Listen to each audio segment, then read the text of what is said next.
Arsenal versus Real Madrid, people. This match after the international break is literally the match that defines Real Madrid's season, big time. And people have been getting on my case. Oh, David, why haven't you done an actual preview? Dave, why haven't you done a preview yet? Well, let me tell you why. Because I've got actual content creators lined up for this preview outside the Emirates. But today, we're in London, baby. And we are literally going to give you a preview right here, right now, before the international break actually kicks off in full, and I can give you my account on this match. Now, for me personally, I look at Arsenal as a tougher opposition than most Real Madrid fans think. I think we're going to have a very, very tough 2 games ahead of us, because Arsenal this season, look, they haven't been the best. We know that. And Liverpool haven't been the best, essentially, in Europe, and they're so many points ahead of Arsenal. It's unreal, especially in the Premier League. And people saying, oh, how competitive the Premier League is. Well, to this year, it really isn't. It really isn't at all. And literally the quality of the Premier League has been really low. But the quality of Real Madrid hasn't been the actual best either. And yes, we have to compete with probably the best team in Europe at the moment in Barcelona. But for me, when I look at Arsenal, it's a completely different opposition. They know how to defend. Probably one of the best defenses in Europe. And I've got to say something about Arteta and how the team play. Essentially, when you look at Arsenal and how they're going to come up against Real Madrid, I know they're going to try and do the low block tactic and hit us on the break. That's what we've seen essentially against the bigger teams this season from Arsenal. But will it be the reverse effect? Will Real Madrid favour the low block and try and hit Arsenal break, especially at the Emirates? I essentially think that's what Ancelotti is going to do, because it's where they're most weak. You can see against teams like Newcastle, essentially this year, the same situation. Newcastle defend deep, really solid defence, and just hit them on the break. Now, with Mbappe, with Vinny, with Rodrigo up front, it's going to be a foregone conclusion if that ever happens. But this is the caveat in this one. If Arsenal were to hold the ball and keep possession, maintain possession for a long period of time during a match, and try and get in between the spaces, in between the lines, the defensive line itself, I could see Arsenal scoring. And I could see potentially, and I have to be honest here, if Arsenal really play their best form and we are on currently the same form, then I could see a heavy defeat at the Emirates. I have to be honest here. And with other content creators, I'm going to line up obviously my combined 11s and score predictions, which I'm not going to do today.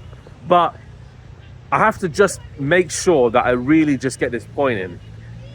If Vinny wants to carry on playing like this, then we're going to have a problem. Because Mbappe is more or less the guy who's bringing in the individual effort, the individual brilliance, alongside with Rodrigo as well. Rodrigo's been decent. And he's been bringing everything to the table. And if Mbappe brings everything to the table, why can't Vinny? Especially in the Champions League. Now, if Vinny is going to face Timber, and it's probably going to be that, then he's going to have his work cut out. Timber is an excellent right back. I think he's probably, I'm not going to say he's one of the best in the world, but he's a very solid right back. And he's going to have his work cut out. Very physical, fast, quick, an absolute unit in defence. And I don't think Vinny will trouble him too much. And we've got the 2 central defenders in Saliba and Gabriel. They're going to be absolutely just going to be on Mbappe 24/7. That's one thing you have to consider. Rodrigo is going to have an easier time. I say we get the ball out more to Rodrigo, because you don't know who's going to play left back there. Could be Calafiori, could be Zinchenko, could be Kieran Tierney, whoever knows that, yeah? But only Arteta will know that on the day. But for me, I think Rodrigo's going to have an easy time. Now, the midfield, if you look at head-to-heads, and we're looking at Declan Rice, we're looking at Thomas Partey, Ødegaard, against a free midfield, which will likely be, at that time, obviously, Tchouaméni's going to be out, so it's probably going to be Camavinga, it's probably going to be Bellingham, and it's probably going to be Valverde. If Valverde's playing right back, then probably Modric is going to be there. So that midfield battle is going to be very crucial. It's how we control the ball, how we maintain the tempo of the game, and put Arsenal on the back foot. Because if we do put them on the back foot and we consistently just target them and consistently try and work it around and around, and none of this sideways, backwards, I want to see direct play at the defence, because that's when Arsenal, literally, when they're pinned back, they're going to have trouble against Real Madrid, just because of the sheer quality that we have up front. Regardless of Vinny on form, he can always turn up in any instant. Mbappe on form, he could turn up in any instant. Rodrigo, the same thing. So this Arsenal team here, they're going to be a tough opposition. Up front, I have really nothing to worry about. Marino, Martinelli, if Saka returns, maybe something to worry about there. And it depends who we play there, because Mendy, Garcia and Saka, it's going to be a long day for either one of them. So it's the main threat, because I don't see Mendy too defensively solid to handle Saka. I don't see Frank Garcia defensively solid to handle Saka. So those kind of players there, they really need to be on their game. And it's just for Rudiger, maybe just in behind, to maybe snuff out anything that Saka has to offer, because he's going to be live and direct, facing him consistently, so he needs to do a job as well. And it's Ancelotti's determination, I think, in the Champions League maybe, that will pull us through the two legs. But if we come up with bozo moments, if we allow them to score their first goal, if we allow them to really get stuck into the match at the Emirates, and we carry a heavy defeat going back to the Bernabéu, it is going to be a long, long day. I think if we carry a defeat going to the Bernabéu, they win by, let's say, 2-goal difference, and we go back to the Bernabéu, it is going to be a tough match. Very tough match to even pull that back, because you can see Arsenal just shutting up shop, and it's going to be a big, big problem. So essentially, we really need to do a job.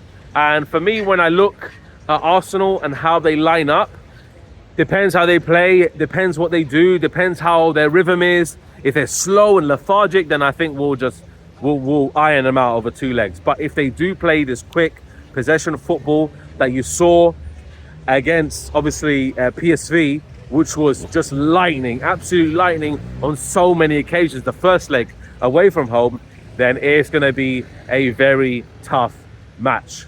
So, guys, honestly, I don't know what you think of the Arsenal game. For me, I see a lot of content creators, I see AFTV, I see a lot of the Delulu Arsenal fans saying, oh, we're going to handle Real Madrid. Oh, just give us Real Madrid. Let's go and play them. Bro, it's not going to be that easy. But what I do say now is that, look, the way that we play, the way that our rhythm is, it's just going to play into Arsenal's hands. I have to say so. It will play into Arsenal's hands. And the way they press on the front end, it's going to be very difficult for us to get out, if they do that at all. I don't know what kind of defensive strategy they're going to have. If they go for the high press, which Barcelona did and cooked us twice. If they go for a low block like Atletico Madrid and we struggle to score past them, there's always one of the two. So I don't know. Like I said, look, before that, Ancelotti needs to really think. He needs to suss them out. And you know what? Ancelotti is the master. He's the master at this stage. Quarterfinals, Champions League, he knows what to do. He knows how to progress. But yeah, there's one issue that I have really with this team, and it's if Lucas Vazquez plays, unfortunately, because I don't know, with Tchouaméni's out, will Ancelotti put Valverde in the midfield? Who knows? If he puts Valverde in the midfield and Vazquez is on the right back, I can see Martinelli, if Martinelli's playing there, or Trossard, eating him up all day, honestly, because there's a problem. There's a massive problem with Vazquez, and I don't want to see him starting in this team. I don't care. He's whatever captain or whatever. It's problematic. So, guys, just please, all we're going to do is just have faith. Have faith that we're going to be Arsenal. It's going to be a very tough match. Arsenal, I think, are more favourites to win the Champions League than us, I think, at this point. I don't know. I haven't maybe looking at any kind of predictions or whatever. I just want to just focus on this match, the first match in the Emirates. We have an advantage that is theirs. We have the advantage, the first game is at theirs. It's at the Emirates. And I'm going to be there, obviously, after giving you content, because I'm in London at this time, as you can see, Trafalgar Square behind me. So, guys, honestly, just have a little bit of faith. I know I haven't been the most positive person in the world, but I think Arsenal is the least of our worries this season. I think we have bigger things to worry about. Essentially, that game against Barcelona away, that is the main worry for me. That is the main worry, yeah? But the Champions League also, very tough. We need to really just look at it properly, and just assess where we're going to be at. Guys, Much appreciated. Comment down below, let me know your thoughts, and we'll see you next time on another video. Take care.